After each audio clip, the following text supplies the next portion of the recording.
Hi friends, welcome to Jaya's garden. அடுத்து வந்து இது ராம துளசியா கிருஷ்ண துளசியா என்னென்னலாம் தெரியாது.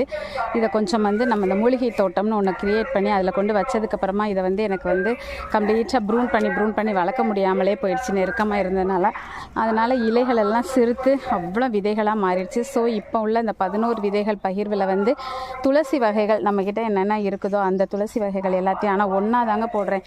கருந்துளசி, ராம துளசி, கிருஷ்ண துளசி என்னெல்லாமோ சொல்கிறாங்க. எல்லா துளசி அது மாதிரி அந்த ஒரு துளசி இருக்குது. அது என்ன வகைன்னு தெரியாமல் ஒருத்தவங்க கொடுத்தாங்க.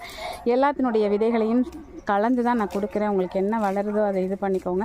இப்போ நான் இதை ப்ரூன் பண்ணி ரொம்ப அழகாக இருக்குன்னு சொல்லுவாங்க எல்லோரும். துளசி செடி நம்ம வீட்டில் அதை வம்பாக்கிட்டேன். அதாவது வட்டமாக வளர்க்கணுன்னா அந்த விதைகள் எல்லாம் எடுத்து ஒரு 10 நாளைக்கு ஒரு தடவை வெட்டி விட்டோன்னா அழகாக வளரும், கொடை மாதிரி. அதை இப்போ நம்ம வந்து வம்பா ஆக்கிட்டோம். கொடை மாதிரியும் இல்லை, ஜேடி மாதிரியும் இல்லை, அவ்வளோவும் காஞ்சி போச்சு. சரி, நான் அதை ப்ரூன் பண்ணுறேன். அதை உங்ககிட்ட காமிச்சிட்டு ப்ரூன்